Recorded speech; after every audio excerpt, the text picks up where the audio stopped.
आज हम जानेंगे कि कटोरा क्या होता है। मत्ती की किताब के अंदर प्रभु यीशु मसीह ने शास्त्रीय फरीसियों से कटोरे के बारे में बात की। ये कटोरा एक दृष्टांत है और ये मैं आपको बता दूं, ये दृष्टांत जो कटोरा है, कटोरे का सही मीनिंग क्या है। कटोरे का मतलब है इंसान का दिल, हमारा मन। हमारा जो मन है, जो इंसान का मन है, उसको कटोरे के रूप में दर्शाया है। तो आइए सबसे पहले हम बाइबल में से एक आयत पढ़ेंगे, जिससे आपको अच्छे से समझ आ जाएगा कि कटोरे का क्या मतलब है। तो आइए हम बाइबल में से वचन को पढ़ेंगे। मत्ती की किताब, उसका 23 अध्याय, उसकी 25 और 26 आयत को हम पढ़ेंगे। हे कपटियों, शास्त्रियों और फरीसियों, तुम पर हाय। तुम कटोरे और थाली को ऊपर ऊपर से तो मांजते हो, पर वे भीतर अंधेर और असंयम से भरे हुए हैं। हे अंधे फरीसी, पहले कटोरे और थाली को भीतर से मांज कि वे बाहर से भी स्वच्छ हों। आमीन। इस वचन के अंदर प्रभु यीशु मसीह शास्त्री फरीसियों के मन के बारे में बात कर रहे हैं कि तुम अपने अपने कटोरे को अंदर से पहले साफ करो, क्योंकि अंदर से मन को साफ नहीं करते और शरीर को साफ करके, यानी कि शरीर लोगों को दिखाते हैं। उस समय के जो शास्त्री फरीसी सदूकी लोग थे, ये जो प्रचारक थे, और ये अपने आप को प्रचारक दिखाने के लिए लंबे लंबे वस्त्र पहनते थे। यहूदी लोग जो थे वो सिर को ढके हुए थे, ताकि उनका पता चले कि ये महागुरु हैं, ये महायाजक हैं, ये वचनों का प्रचार करने वाले लोग हैं। ये ऊपर का दिखावा तो शरीर करते हैं कि हम प्रचारक हैं, हम वचनों के ऊपर चलने वाले हैं, हम वचनों का प्रचार करने वाले हैं, लेकिन अंदर से उनके मनों के अंदर घमंड बहुत भरा हुआ था। वो प्रभु यीशु मसीह जो वचन सिखा रहे थे स्वर्ग के राज्य के बारे में, वो वचन नहीं सीख रहे थे। उनको ये अंदर से घमंड था कि हम तो बहुत लंबे समय से प्रचार करते हैं, हमें वचनों के बारे में ज्यादा ज्ञान है, हमें पता है कि वचन क्या है, वचन हमारे लिए इसकी क्या कीमत है, हमें सिखाने की जरूरत नहीं। वो वचन को सीखते नहीं थे, यानी कि उनके मन के अंदर घमंड भरा हुआ था, उनका मन अंदर से साफ नहीं था। ये मैं आपको प्रैक्टिकली बताऊंगी, ध्यान से मेरी तरफ आप देखिए। ये क्या है? ये कटोरा है, इसमें खाना खाया हुआ है, ये साफ नहीं है अंदर से। ये देखिए। और अब आपको दिखाती हूँ कि दूसरा कटोरा क्या है। दूसरे कटोरे के अंदर बिस्किट भरे पड़े हैं। जो सामान इसके अंदर भरा हुआ है, ये उसी का नाम इसे दिया जाएगा, बिस्किट का कटोरा। अगर इस कटोरे के अंदर मैं चावल भर दूं तो ये चावल का कटोरा। अगर इसके अंदर मैं दाल भर दूं तो ये दाल का कटोरा बन जाएगा। ऐसे मैं आपको बताती हूँ, एक और कटोरा आपको दिखाती हूँ। ये कटोरा आप ध्यान से देखिए। ये अंदर भीतर बाहर सबसे सब की तरह अंदर से भी ये अच्छे से साफ है, बाहर से भी अच्छे से साफ है। ये खाली कटोरा है। जब मैं आपको अगर मैं इस कटोरे के अंदर शाही पनीर डाल दूं तो क्या आप खाओगे? नहीं, क्योंकि ये अंदर से साफ नहीं है। अगर मैं इसके अंदर चिकन बिरयानी डाल दूं तो क्या आप खाओगे? नहीं। कितना भी बढ़िया बढ़िया खाना क्यों ना मैं आपको इसके अंदर डाल के दे दूं, इसके अंदर भर के दे दूं, आप नहीं खाओगे, नहीं खा पाओगे, क्योंकि ये कटोरा अंदर से साफ नहीं है। ये ठीक हमारे मन की तरह ही है। जब हम एक गंदे कटोरे का इस्तेमाल कर नहीं कर सकते, उसके अंदर खाना चाहे जितना भी बढ़िया क्यों ना हो, हम नहीं खा सकते, तो भला परमेश्वर जितने पाक और पवित्र हैं, वो गंदे कटोरे का कैसे इस्तेमाल कर सकते हैं? यानी कि मेरे कहने का मतलब है, ये जो कटोरा हम देख रहे हैं, जो तीनों कटोरे जो मैंने आपको दिखाए हैं, ये इंसान का दिल है।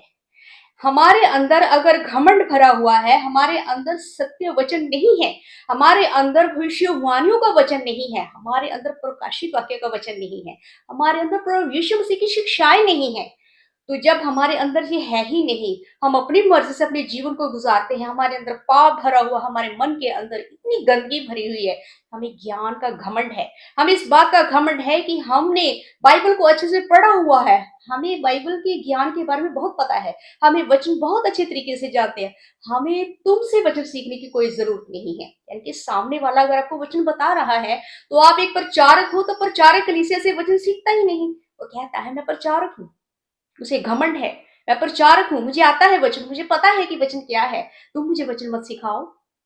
अगर ऐसा मन है, आपके अंदर इतनी गंदगी भरी हुई है, आपके कटोरे के अंदर इतनी गंदगी है, वो घमंड से भरा हुआ है, जो बिल्कुल परमेश्वर के वचन के उलट है, तो क्या परमेश्वर ऐसे व्यक्ति का, ऐसे उसके हृदय का अपने कामों के लिए इस्तेमाल करेंगे? नहीं करेंगे। परमेश्वर के लिए अपने कटोरे को हमें साफ करना पड़ेगा। कैसे साफ करेंगे? कटोरे को साफ करने के लिए ये ज़रूरी है कि हम प्रार्थना करें। अगर हम कोशिश करें कि हम परमेश्वर के वचनों के ऊपर चलें, तो हम नहीं चल पाएँगे। हमसे ज़्यादा गुनाह होगा। अगले दिन और ज़्यादा गुनाह होगा और ज़्यादा पाप होगा। इसलिए हमें अपनी अकेले कोशिश नहीं करनी है। अपने कटोरे को साफ करने के लिए, अपने मन की गंदगी को साफ करने के लिए हमें प्रार्थना करनी है कि हे प्रभु यीशु, आप मेरे मन को साफ करने में आप मेरी मदद कीजिए, ताकि मैं आपके वचनों के ऊपर चल सकूं और आपके वचन मेरे मन को शुद्ध करे, ताकि ये खाली कटोरा मैं परमेश्वर के पास लेकर जाऊं और परमेश्वर के वचनों से इस आत्मा को, इस मन को, यानी कि इस कटोरे को भर दूं, ताकि ये कटोरा परमेश्वर के कामों का इस्तेमाल करने के लिए तैयार हो सके। हमारे मन को शुद्ध करना बड़ा जरूरी है। यहाँ पर हमने वचन अभी भी पढ़ा ना, प्रभु यीशु से क्या कहते हैं शास्त्री फरीसियों को, सदूकियों को? वो कहते हैं पहले अपने कटोरे को भीतर से साफ करो, मांज लो, क्योंकि भीतर से अगर ये अपने कटोरा देखा जी साफ ही नहीं है, इसके अंदर हम खाना नहीं खा सकते, तो परमेश्वर कैसे इस्तेमाल कर सकते हैं?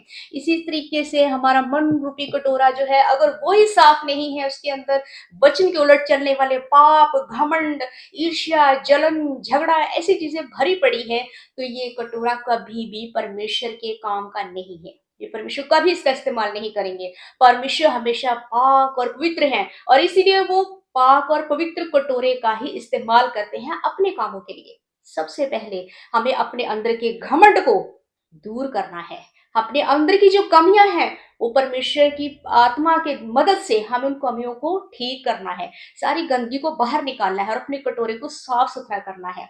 ऐसे जैसे जो बिस्किट इस कटोरे के अंदर भरे पड़े हैं, ऐसे वचन हमारे कटोरे के अंदर, हमारा मन रूपी जो कटोरा है, उसके अंदर ऐसे वचन भरा हुआ होना चाहिए। जब सत्य वचन भरा हुआ होगा, इस वचन के अंदर कोई मिक्स टीचिंग, कोई संसारिक टीचिंग नहीं, बल्कि जो सच्चाई का वचन है, जो परमेश्वर का पॉइंट ऑफ व्यू है बाइबल को लिखने का, जो परमेश्वर का उद्देश्य है, जो परमेश्वर चाहते हैं, अगर उन चीजों से हमारा मन भरा हुआ है, तब हम पर हमारा जो मन है वो परमेश्वर के काबिल बन जाएगा।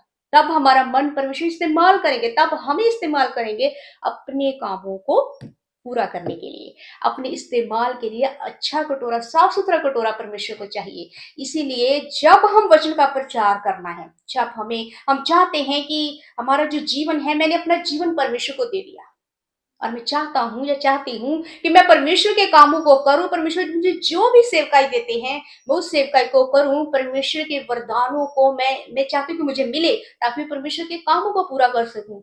तो परमेश्वर के कामों को पूरा करने के लिए हमारा जो मन है, उसे साफ करना पड़ेगा। वचन से हमारा जो मन है, ये वचन से साफ होता है। जब हम वचन को सीखते हैं, जब हम वचन को पढ़ते हैं, वचन ही हमें आईना दिखाता है और वचन हमें बताता है कि हमारी गलतियां कहाँ हैं, कहाँ हमने अपने जीवन में इतनी इतनी कमियां हैं हमारे अंदर, कहाँ गलतियां की हैं। जब हमें अपनी गलतियां नजर आ जाती हैं, तब हम परमेश्वर से प्रार्थना करते हैं, माफी मांगते हैं प्रभु यीशु मसीह से, हे प्रभु यीशु, आप मुझे माफ कर दीजिए, ताकि मेरे अंदर की कमियां, गंदगी, उन सारी चीजों को मैं साफ कर सकूं। आपने साफ करने में मेरी मदद कीजिए। तब वो वचन आपको धीरे धीरे आपका मन साफ करता है। आपको पता है शास्त्री फरीसियों का मन क्यों साफ नहीं था?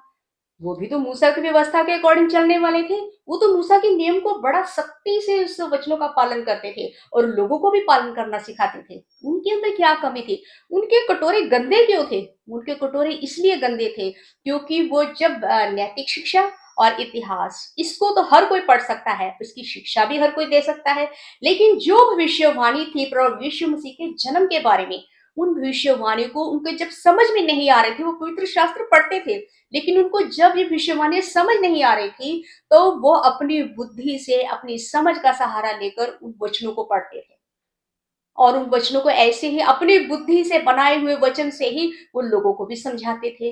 यानी कि खुद भी भरमाव हो गए परमेश्वर के वचन से और इजरायली लोगों को भी परमेश्वर के वचनों से भरमा दिया। कुंवारी मरियम से पैदा होना, और वहां लिखा था, यशायाह की भविष्यवाणी की किताब के अंदर लिखा है कि इजराइलियों का उद्धार करता जन्म लेगा, इजराइलियों का राजा जन्म लेगा और वो इजराइल उसकी प्रजा होगी। इस भविष्यवाणी को वो इस तरीके से ले रहे थे शास्त्री फरीसी, वो समझ रहे थे कि जो परमेश्वर का पुत्र है वो यहूदियों का राजा, यानी कि वो ताज पहना हुआ होगा, मुकुट पहना हुआ होगा, महंगे महंगे कपड़े पहने हुए होंगे और हाथ में तलवार लिए हुए वो इज़राइल लोगों की रक्षा करेंगे, इज़राइल पर राज्य करेंगे। और इज़राइल लोग जो उस समय में रोम की लोगों के अंदर गुलाम थे, वो रोम सरकार के अंदर गुलाम थे, और उन्होंने सोचा कि रोम की गुलामी से इजरायली लोगों को आजाद कराने के लिए परमेश्वर के पुत्र आएंगे।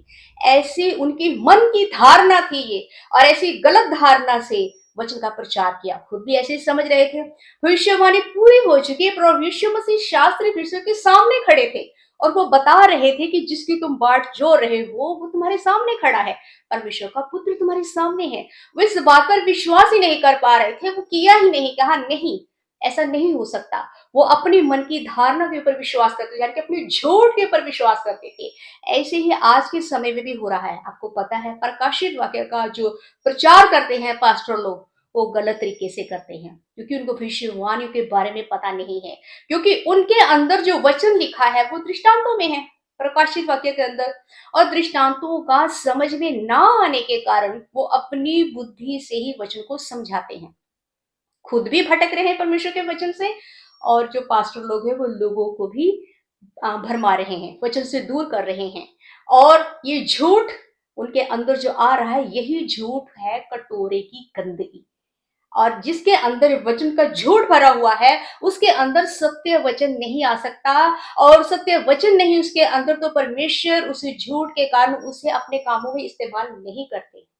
इसीलिए हमें अपने मन को साफ करने की जरूरत है, और सच्चाई का जो वचन है, सत्य वचन है, उसको सीखने की जरूरत है। विषयवाणियां हमें समझ में नहीं आती, दृष्टांत हमें समझ में नहीं आते, तो हमें प्रार्थना करनी है, ऐसे प्रार्थना करनी है, हे प्रभु यीशु, आप मेरी मदद कीजिए, मैं वचन को सीखना चाहता हूँ, या मैं चाहती हूँ, मैं दृष्टांतों को समझना चाहता हूँ, मैं भविष्यवाणियों को समझना चाहता हूँ, मैं भविष्यवाणियों की पूर्ति को समझना चाहता हूँ, आप मेरी मदद कीजिए। तो प्रभु यीशु मसीह पिता परमेश्वर आपके सामने एक ऐसा व्यक्ति सामने आप खड़ा करेंगे जो इन भविष्यवाणियों को जानता है, जो परमेश्वर की ओर से है, वो आपको ये वचन सिखाएगा। तब आपका मन जो है वो परमेश्वर के कामों के लिए तैयार हो जाएगा। इसके लिए जरूरी है कि परमेश्वर हमसे प्यार करे, परमेश्वर हमारा इस्तेमाल करे अपने कामों के लिए, तो हमारा मन साफ होना बहुत जरूरी है। इसलिए हमें इस कटोरे की तरह बनना है। हमारे मन ऐसा होना चाहिए, भीतर से भी बाहर से भी एकदम कटोरा साफ होना चाहिए। जैसे ये साफ सुथरा कटोरा होगा और उसके अंदर ऐसे सत्य वचन भरे हुए होंगे, जैसे ये बिस्किट भरे हैं, बिस्किट को निकाल दीजिए, आप मान लीजिए कि इसके अंदर भविष्यवाणी के वचन है, प्रकाशित वाक्य के वचन है। इस वचनों से कटोरे को भरा हुआ होना चाहिए। भविष्यवाणी के ऊपर विश्वास करना है, सही भविष्यवाणी के ऊपर, झूठ अपने मन के अंदर नहीं लेकर आना है, और अहंकार तो अपने मन के अंदर बिल्कुल नहीं लेकर आना है। अगर आपके मन के अंदर अहंकार है कि आपको वचन का बहुत ज्ञान है, तो आप कभी भी वचन को सीख नहीं पाओगे, आप कभी भी परमेश्वर के नजदीक नहीं रहने पाओगे। आपके मन में यह भ्रम रहेगा कि मैं परमेश्वर का काम कर रहा हूं, लेकिन आप परमेश्वर का काम नहीं कर रहे, आप शैतान का काम कर रहे, क्योंकि शैतान का झूठ आपके अंदर, आत्मा के अंदर समाया हुआ है, और आप खुद भी शैतान की आत्मा का काम कर रहे हो। आपकी आत्मा भी मर रही है, और जिनको आप वचन सुना रहे हो उनकी आत्माओं को भी मार रही हो, और मरी हुई आत्मा कभी भी परमेश्वर के नजदीक नहीं जा सकती। परमेश्वर जिंदा लोगों का परमेश्वर है, क्योंकि वो हमारा जीवते परमेश्वर है। इसलिए इन बातों का हमेशा ध्यान रखना है। हमारा जो आत्मिक कटोरा है, जो हमारा मन है अंदर, वो साफ सुथरा होना चाहिए और सत्य वचन से भरा हुआ होना चाहिए। तब परमेश्वर के काबिल हमारा ये मन बनेगा, और हमारा ये कटोरा परमेश्वर के इस्तेमाल करने के लिए तैयार हो जाएगा। इन वचनों के द्वारा आप सबको बहुत से आशीष और बरकत मिले। आमीन। God bless you.